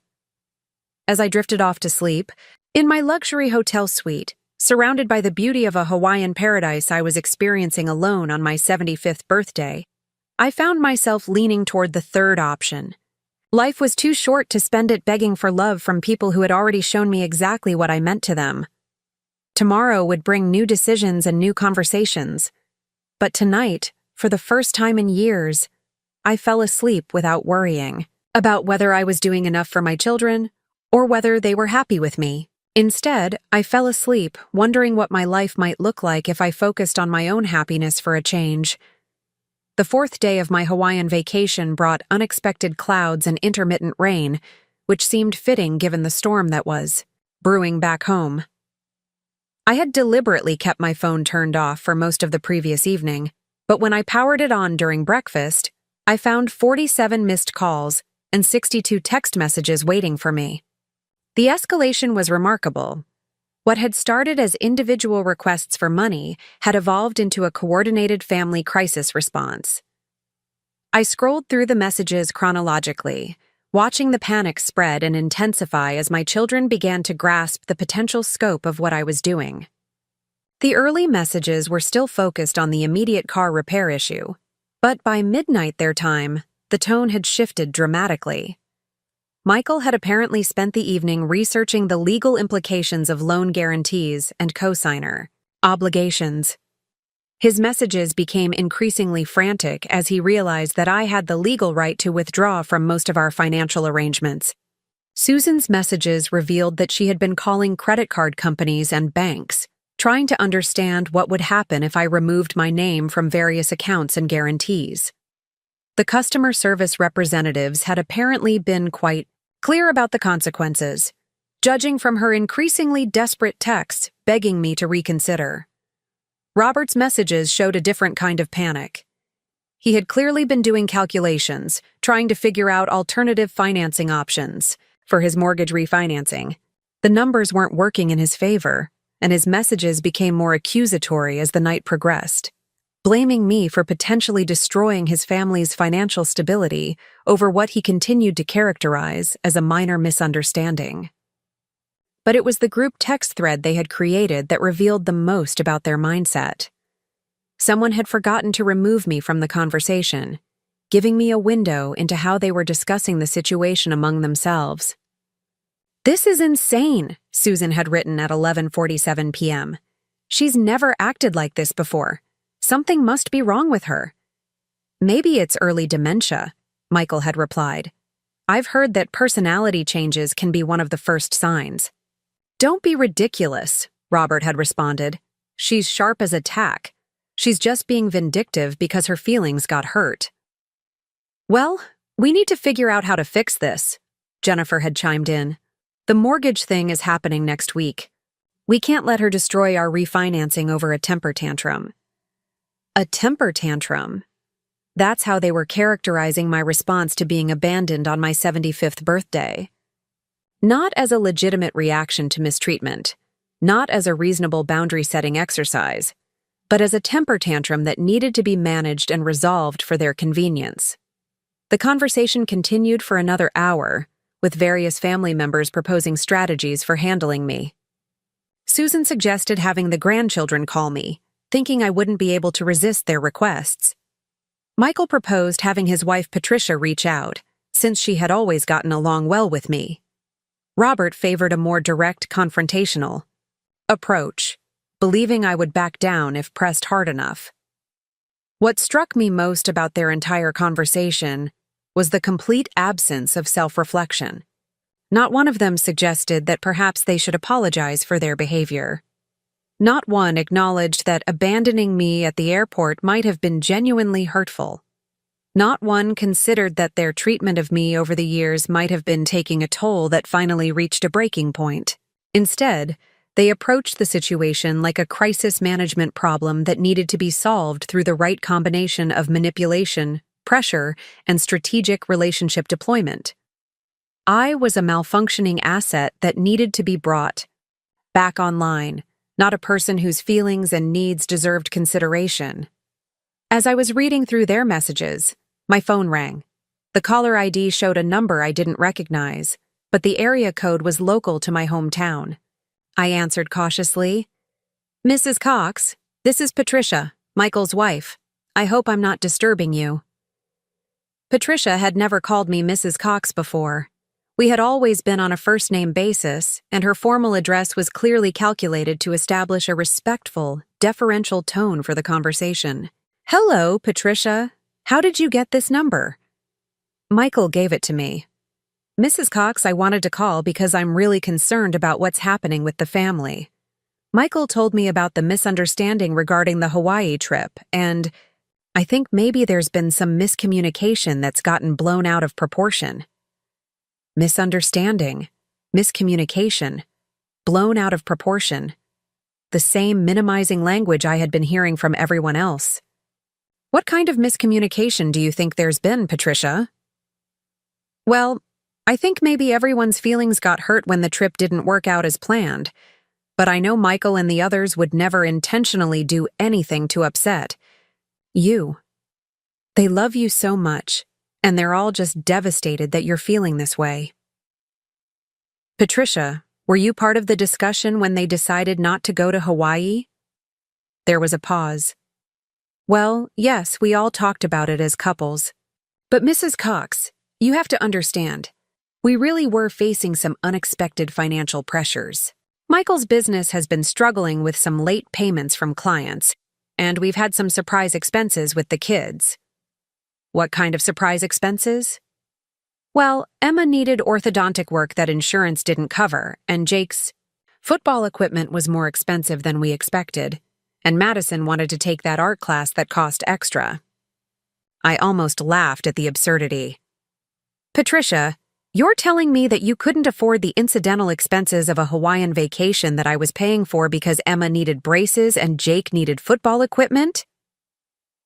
When you put it like that, it sounds trivial, but these costs really do add up. And it wasn't just us. Robert and Jennifer were dealing with their own financial pressures, and Susan and David had that kitchen renovation loan to worry about. The kitchen renovation that I paid for. Well, yes, but they still had other expenses related to it. Furniture, decorating, things like that. The conversation was following the same pattern as all the others. Patricia was trying to justify the unjustifiable while simultaneously minimizing my emotional response and lobbying for restored financial access. Patricia, let me ask you something honestly. Did any of you actually want to go to Hawaii, or were you all just looking for an excuse to get out of the trip? The silence that followed was answer enough. When Patricia finally spoke, her voice was smaller, less confident. Mrs. Cox, that's not fair. Of course we wanted to spend time with you. Did you? Because from my perspective, it looked like you were relieved to have a reason to avoid spending a week with me. None of you seemed particularly disappointed when you walked away from me at the airport. We were disappointed. We just didn't want to make a scene in public. A scene? Patricia, expressing disappointment about missing a family vacation isn't making a scene. Hugging your mother-in-law goodbye and expressing regret about the change in plans isn't making a scene. What you all did was walk away like I was a stranger. You'd just told you couldn't help them with directions. I think maybe you're remembering it differently than it actually happened. The gaslighting was breathtaking. She was suggesting that my memory of being abandoned was inaccurate, that somehow I had misperceived or misremembered the experience of standing alone in an airport watching my family leave me. Patricia, I'm 75 years old, not 95. My memory is perfectly clear. I remember exactly how each of you looked, what you said, and how you acted. I remember little Emma asking why Grandma wasn't coming with you, and I remember you telling her to stop asking questions. Mrs. Cox, I think you're upset, and when people are upset, sometimes they remember things more negatively than they actually were. I'm upset? Patricia, 3 days after abandoning me on my birthday, Susan called asking for $3,000 for a car repair. Today, Robert called angry that I refuse to continue co-signing loans for people who treat me like disposable property. If I'm upset, don't you think I have good reason to be? I understand that your feelings are hurt, but, Mrs. Cox, Michael's business really does depend on those loan guarantees. If you withdraw your support, he could lose everything he's worked for. And there it was again. The acknowledgement that my feelings were hurt, immediately followed by the demand that I ignore those feelings in order to protect their financial interests. Patricia, If Michael's business can't survive without my personal guarantees, then perhaps it's not a viable business.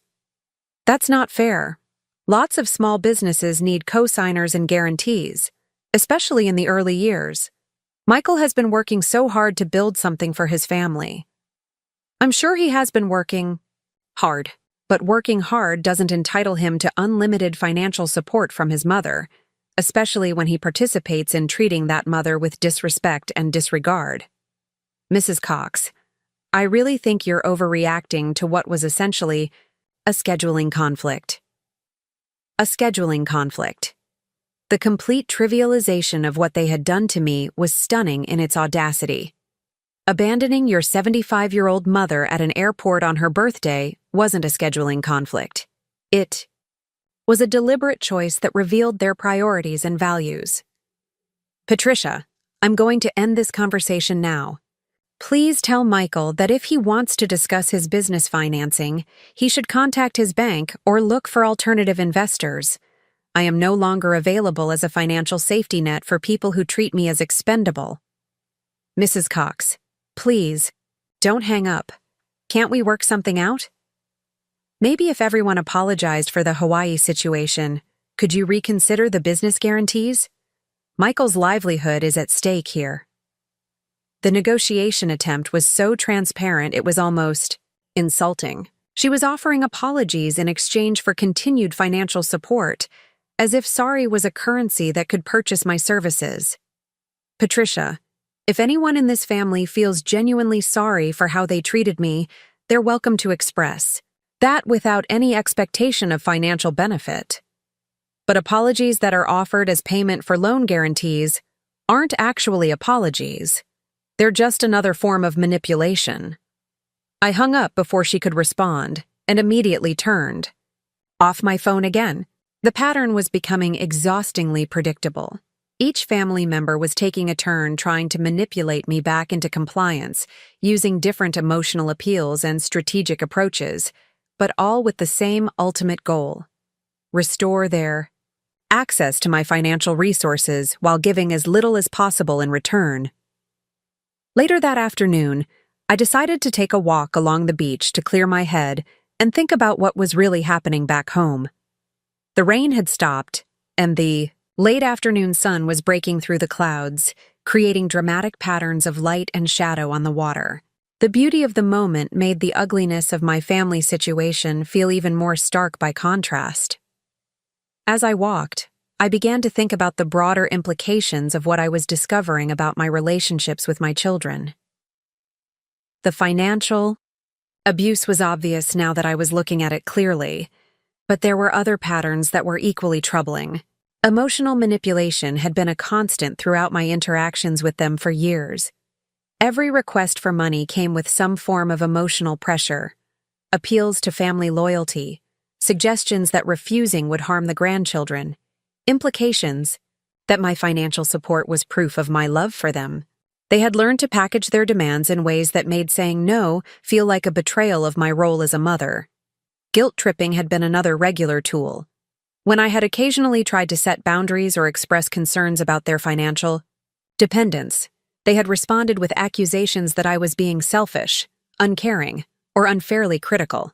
They had trained me to feel guilty for having reasonable expectations about gratitude, respect, and reciprocity. Minimization of my contributions had been perhaps the most insidious pattern. Over the years, they had gradually shifted from expressing gratitude for my help to treating it as expected and unremarkable. Major financial gifts had been redefined as normal family support. Significant sacrifices of my time and energy had been reframed as things I enjoyed doing anyway. My generosity had been transformed from something extraordinary into something I owed them. Isolation from decision-making had been another consistent theme. Despite being the primary financial contributor to many family activities and purchases, I was rarely consulted about plans or given meaningful input into decisions.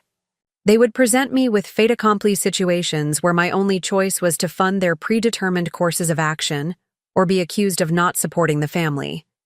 The more I analyzed these patterns, the more I realized that what I had experienced wasn't just a case of ungrateful children taking advantage of a generous mother. It was a systematic form of emotional and financial abuse that had been escalating for years. The Hawaii incident hadn't been an aberration or a one-time lapse in judgment. It had been the logical culmination of years of conditioning themselves to view me as a resource rather than a person, to prioritize their convenience over my feelings, and to expect unlimited giving without reciprocal consideration. This realization was both devastating and liberating. Devastating, because it meant acknowledging that the family relationships I had cherished were largely fictional. Liberating, because it freed me from the obligation to continue enabling behavior that was harmful to both me and them. As the sun began to set over the Pacific, painting the sky in brilliant shades of orange and purple, I made a decision that felt both frightening and necessary. I was going to follow through completely with the financial disengagement I had started. Not as punishment, but as a natural consequence of their choices, and as an opportunity for all of us to discover what kind of relationships we could build without the distorting influence of my financial support. When I returned to my hotel room, I found that my phone had collected another dozen messages despite being turned off. Somehow, my children had figured out how to send texts that would be delivered when I powered the device back on. The messages showed increasing desperation and anger as they began to grasp that I was serious about the changes I was implementing. The most revealing message came from a number I didn't recognize. When I called it back, I reached a credit card company's customer service line. Apparently, Susan had given them my number and told them I was her emergency contact for account issues. The representative explained that Susan's account was in jeopardy because I had been removed as an authorized user, and her credit limit had been reduced accordingly. She was now over her new limit and facing potential account closure. I explained to the representative that I had not authorized Susan to use my information for her credit applications and that I wanted no further contact regarding her account. The call lasted 20 minutes as we went through the process of documenting my request and ensuring that my name and contact information were completely removed from Susan's file. As I hung up, I realized that this was probably just the beginning. Over the coming days and weeks, I would likely receive calls from banks, credit card companies, loan officers, and other financial institutions as the full scope of my financial entanglement with my children became apparent to them. The thought was overwhelming, but also oddly exciting.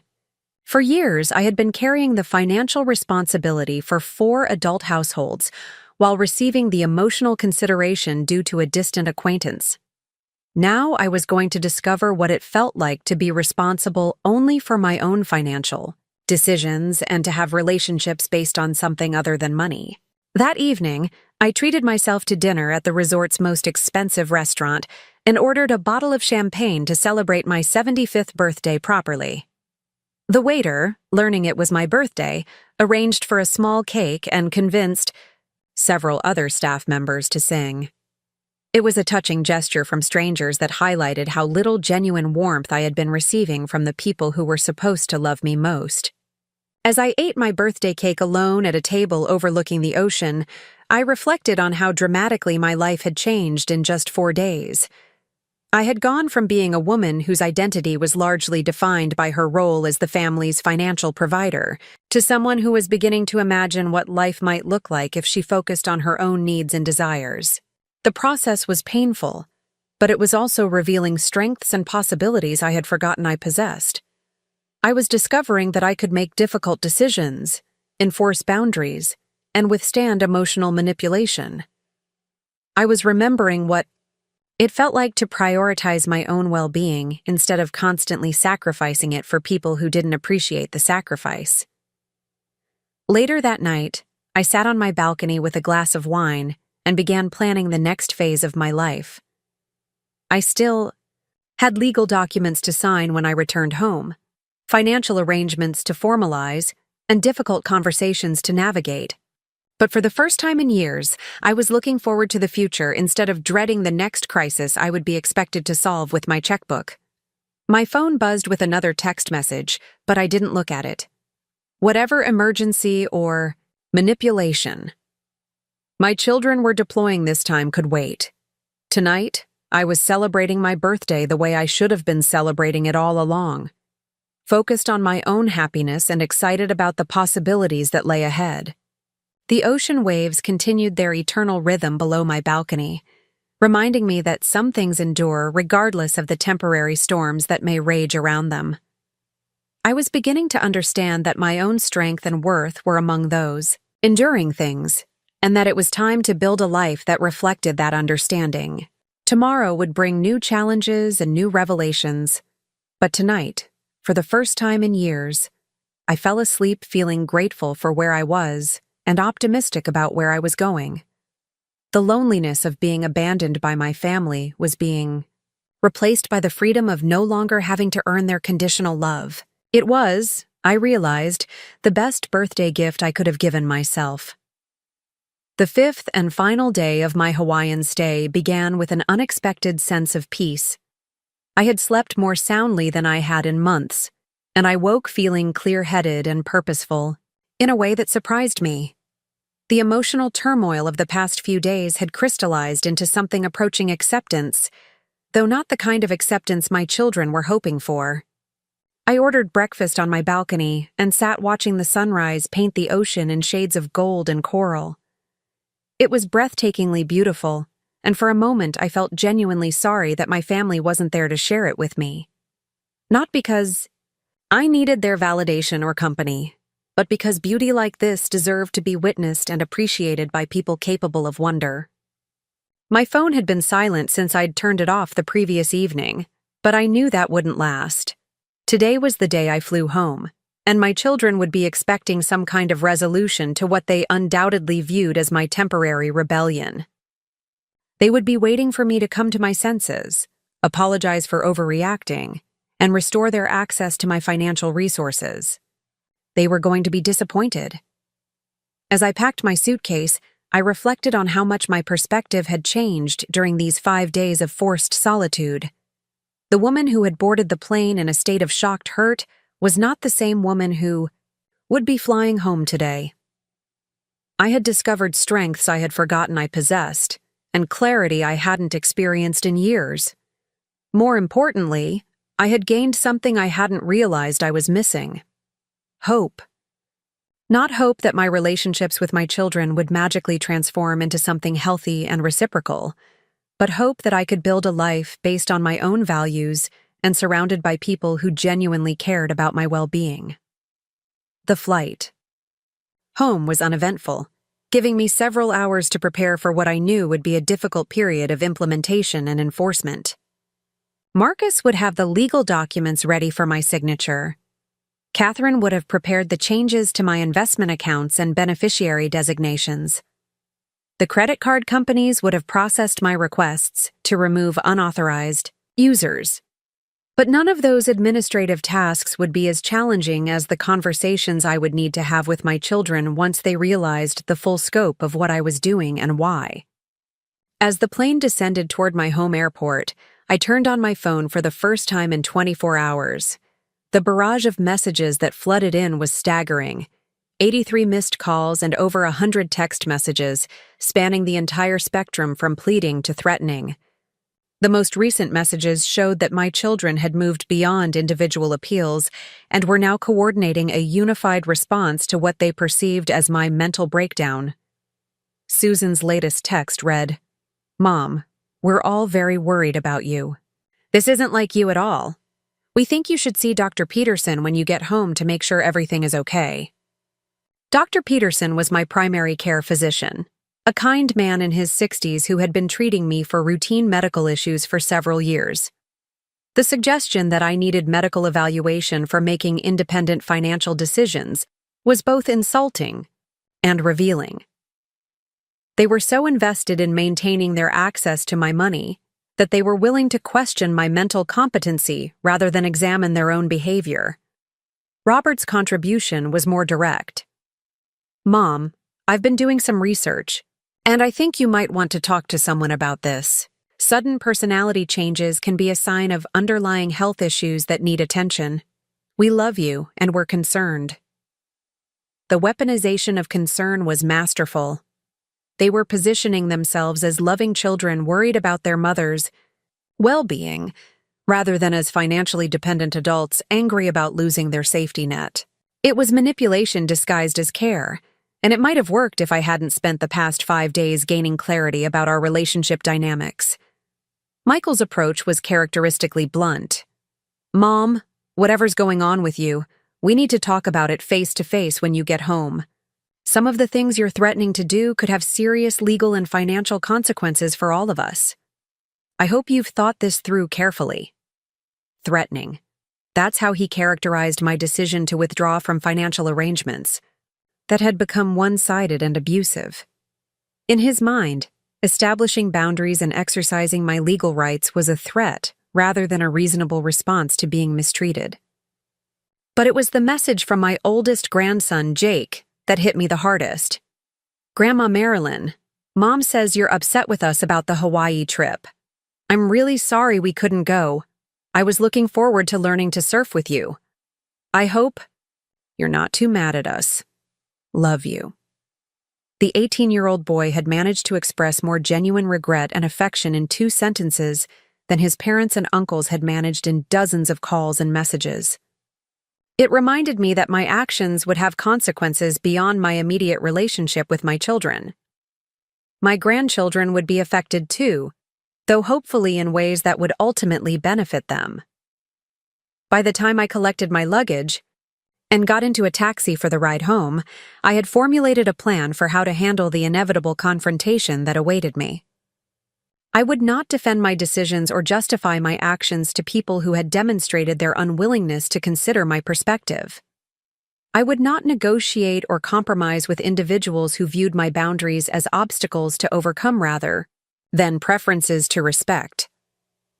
Instead, I would simply implement the changes I had decided upon and allow my children to adjust to the new reality of dealing with me as an autonomous individual rather than as an automatic solution to their financial problems. My house felt different when I walked through the front door. It was the same physical space I had left 5 days earlier, but my relationship to it had changed. For years, it had felt like the headquarters of a family support operation, with me as the chief executive responsible for solving everyone's problems and funding everyone's dreams. Now, it felt like my home. A space where I could make decisions based on my own needs and preferences, where I could invest my time and energy in pursuits that brought me joy rather than obligation. The first thing I did was check my answering machine, which had recorded 37 messages during my absence. I listened to the first few, but they followed the same patterns as the texts and voicemails on my cell phone: manipulation disguised as concern, demands disguised as requests, and threats disguised as warnings about consequences. I deleted them all without listening to the rest. Whatever my children needed to say to me, they would have opportunities to say it in person. I was done being lectured and manipulated through electronic messages. The second thing I did was call Marcus to confirm that the legal documents were ready for my signature. He had worked with characteristic efficiency, and everything was prepared for a meeting the following morning. The loan acceleration notices would be sent via certified mail. The cosigner withdrawal requests would be processed within 48 hours, and the power of attorney revocations would take effect immediately upon signing. The third thing I did was call Catherine to finalize the changes to my investment accounts and estate planning documents. She had prepared everything as requested, though she continued to express concerns about the finality of some of the decisions I was making. "Marilyn," she said gently, "I want to make sure you've considered all the implications of these changes. Once you sign these documents, restoring your children as beneficiaries will require starting the entire process over again." "I understand," I replied. "Catherine, I've spent 75 years learning about people and relationships. The past 5 days have simply clarified what I already knew, but was afraid to acknowledge. My children have shown me exactly how they value our relationship, and I'm responding accordingly. I just want to be certain that you're not making permanent decisions based on temporary emotions." "These aren't temporary emotions, Catherine. This is the result of years of accumulated evidence about how my children view me and treat me. The Hawaii incident was just the final piece of data. I needed to accept reality. The fourth thing I did was pour myself a glass of wine and sit in my living room, preparing mentally for what I knew would be a difficult evening.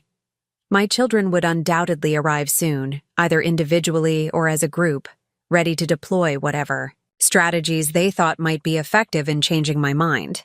I didn't have to wait long. At 6:30, I heard cars pulling into my driveway, followed by the sound of multiple voices discussing strategy on my front porch. When the doorbell rang, I took a deep breath and opened the door to find all three of my children standing there with expressions that ranged from concerned to angry. "Mom," Susan said, stepping forward with her arms extended as if to embrace me. "We're so glad you're home safely. We've been worried sick about you." I stepped back, avoiding the embrace, and gestured for them to come inside. "I'm sure you have been. Please, have a seat in the living room." They filed in and arranged themselves on my furniture with the careful positioning of people preparing for a difficult negotiation. Robert and Michael sat on the couch, while Susan took the armchair closest to where I was standing. Their spouses had apparently been instructed to stay home, leaving the biological family to handle this intervention. "Mom," Robert began, "we need to talk about what's been happening since you left for Hawaii. We're all very concerned about some of the decisions you seem to be making." "What decisions are those, Robert?" "Well, for starters, the phone calls to banks and credit card companies, the threats to withdraw from loan agreements and cosigner arrangements, the refusal to help Susan with her car repair. This isn't like you at all. You're right, it's not like me. The me you're familiar with would have absorbed the emotional damage from being abandoned on my birthday and continued, providing financial support as if nothing had happened. The me you're talking to now has decided that pattern is no longer sustainable." "Mom," Susan interjected, "we didn't abandon you. We explained that money was tight and we couldn't afford the incidental expenses of the trip. You're making this sound much more dramatic than it actually was." "Susan, let me ask you something. If I had planned and paid for a vacation to celebrate your 75th birthday, and at the last minute I had decided I couldn't afford parking fees so I wasn't going, how would you feel?" "That's different." "How is it different?" "Well, you're more financially secure than we are. You can afford to absorb those kinds of disappointments." The casual dismissal of my emotional well-being based on my financial status was exactly the kind of thinking that had led us to this point. In Susan's mind, having money meant I didn't deserve the same consideration she would expect for herself. "Susan, my ability to afford disappointments doesn't make them less disappointing. My financial security doesn't make abandonment less hurtful." "Mom," Michael said, "I think you're blowing this whole thing out of proportion. We made a difficult decision based on our financial circumstances. It wasn't personal, and it wasn't meant to hurt you." "It wasn't meant to hurt me. Michael, what did you think would happen when you all decided to abandon me at an airport on my 75th birthday? Did you think I would be happy about spending the celebration alone? We thought you'd understand our situation and be flexible about it." "Flexible. You thought I'd be flexible about being discarded when I became inconvenient for you." "That's not what happened, and you know it," Robert said, his voice rising with frustration. "We're facing real financial pressures, and we made a responsible decision not to take on expenses we couldn't afford." "Robert, you bought a $15,000 motorcycle 6 months ago. Susan redecorated her kitchen last year. Michael took his family to Disney World in the spring. But you couldn't afford the incidental expenses of a trip I was paying for." "Those were planned expenses that fit into our budgets," Susan said. "The Hawaii trip would have involved unpredictable costs that we couldn't control." "Unpredictable costs. Susan, we planned this trip for 8 months. We discussed the budget in detail multiple times. What costs were unpredictable?" The silence that followed was telling. They had no reasonable answer because their financial excuse had been exactly that. an excuse to avoid spending time with me without appearing ungrateful for the expensive gift I was offering. "Look, Mom," Robert said, "maybe we could have handled the communication better. Maybe we should have talked to you more about our concerns before making the decision. But that doesn't justify the nuclear option you're threatening now." "The nuclear option? Is that what you call me, withdrawing from financial arrangements that have become completely one-sided?" "Mom, you're talking about potentially destroying our financial lives over a misunderstanding about a vacation." "I'm not destroying anything, Robert. I'm simply removing myself from financial obligations that I no longer feel comfortable maintaining. If your financial lives can't survive without my constant support, then perhaps you need to build more sustainable foundations." "This is insane," Michael said, standing up and beginning to pace. "Mom, I could lose my business if you withdraw your loan guarantees. Robert could lose his house if you don't co-sign his refinancing. Susan could face bankruptcy if you remove yourself from her credit arrangements. You're talking about ruining your children's lives because your feelings got hurt." The threat was clear. If I didn't restore their access to my financial resources, I would be responsible for whatever catastrophes befell them. It was emotional blackmail disguised as a statement of fact. "Michael, if your business can't survive without my personal guarantees, then it's not a viable business. If Robert can't qualify for a mortgage on his own merits, then perhaps he can't actually afford the house he's trying to buy. If Susan's financial life collapses without access to my credit, then she's been living beyond her means. You can't just abandon us like this," Susan said, tears beginning to form in her eyes. "We're your children. You raised us to depend on your support." "No, Susan. I raised you to be independent, responsible adults. Somewhere along the way, I enabled you to become financially dependent on me instead. That was my mistake, and I'm correcting it now." "By destroying our lives?" Robert asked. "By forcing you to build lives that don't require constant financial support from your elderly mother?" The conversation continued for another hour, with my children alternating between appeals to family loyalty, threats about consequences, and suggestions that I was suffering from some kind of mental deterioration that was affecting my judgment. They tried every manipulation technique they had learned over the years, but none of them worked because I had finally seen through the underlying dynamic. They didn't love me. They loved what I could do for them. They didn't value my presence in their lives. They valued my financial contributions. They didn't respect me as a person. They respected my ability to solve their problems with my checkbook. When they finally realized that I wasn't going to be swayed by their arguments, the masks began to slip. "Fine," Robert said, his voice cold with anger. "If this is how you want to play it, don't expect us to come running when you need help. Don't expect us to be there for you when you're old and sick and alone."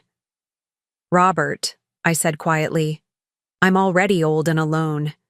The only difference is that now I'm also free." They left shortly after that, slamming my front door with enough force to rattle the windows. I sat in my living room listening to their cars drive away and feeling something I hadn't expected: relief. For the first time in years, I had stood up for myself completely. I had refused to be manipulated, guilt-tripped, or intimidated into continuing a pattern of behavior that was harmful to all of us. I had chosen my own well-being over their convenience, and it felt liberating. The next morning, I met with Marcus and Catherine to sign the documents that would formalize my decision. The loan acceleration notices were sent, the co-signer withdrawal requests were processed, and my estate planning documents were updated to reflect my new priorities. Over the following weeks, my children made various attempts to pressure me into reversing my decisions. They deployed relatives, family friends, and even my grandchildren in efforts to guilt me into restoring their financial support. None of it worked because I had finally gained something that had been missing from my life for years: clarity about my own worth and boundaries about how I deserved to be treated. The financial consequences for my children were exactly as severe as they had predicted. Robert's mortgage refinancing fell through, leaving him with higher monthly payments. Michael's business struggled without my loan guarantees, forcing him to find alternative investors who demanded more favorable terms. Susan faced significant credit difficulties when my support was removed from her accounts. But something interesting happened as they were forced to navigate these challenges independently. They began to develop skills and resources they had never needed while they had unlimited access to my financial support. Robert found a better-paying job to handle his mortgage payments. Michael restructured his business in ways that made it more profitable and sustainable. Susan learned to live within her actual means rather than the artificial lifestyle my credit had enabled. More importantly, they began to understand the value of what they had taken for granted. When Robert finally called to apologize for his behavior, it wasn't because he needed money. It was because he had spent months reflecting on our relationship and realized how poorly he had treated me. When Susan reached out to rebuild our connection, she came with genuine expressions of gratitude for everything I had done for her over the years. Michael took the longest to come around, but when he did, the conversation we had was unlike any we'd shared in decades. He acknowledged the patterns of manipulation and entitlement that had characterized his interactions with me. He expressed genuine remorse for the airport incident and for years of taking my generosity for granted.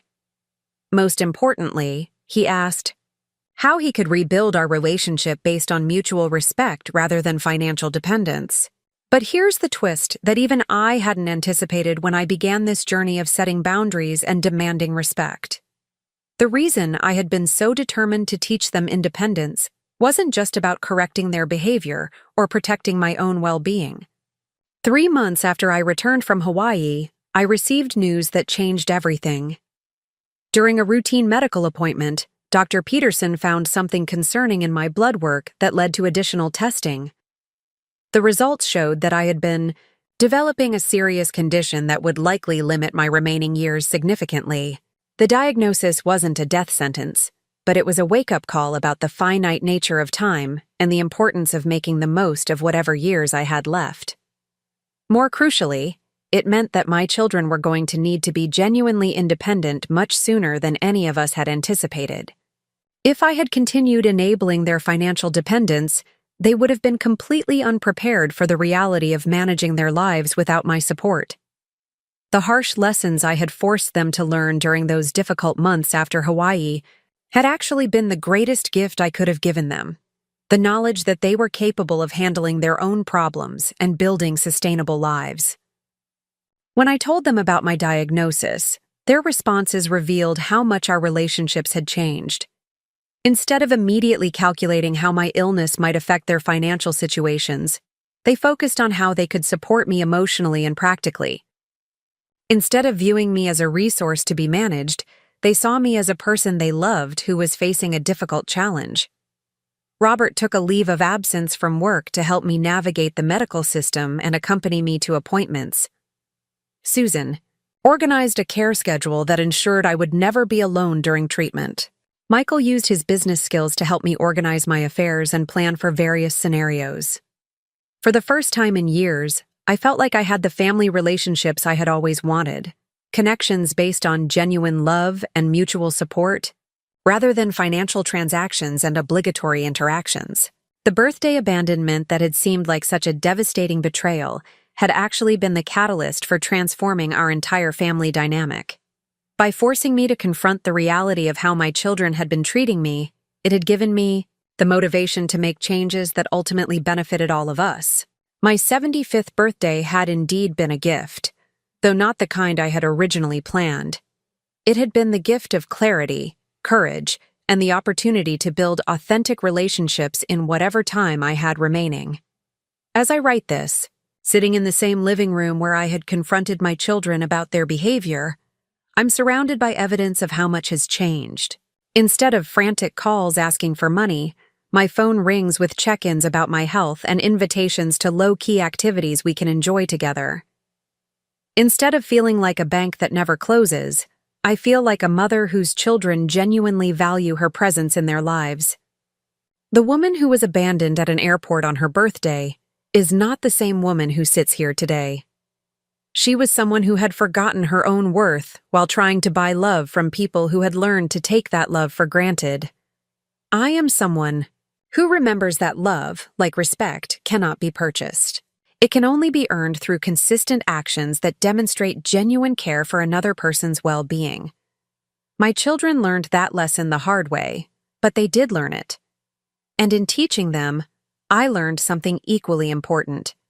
It's never too late to stand up for yourself, to demand the treatment you deserve, and to build the relationships you actually want, rather than settling for the ones you think you have to accept.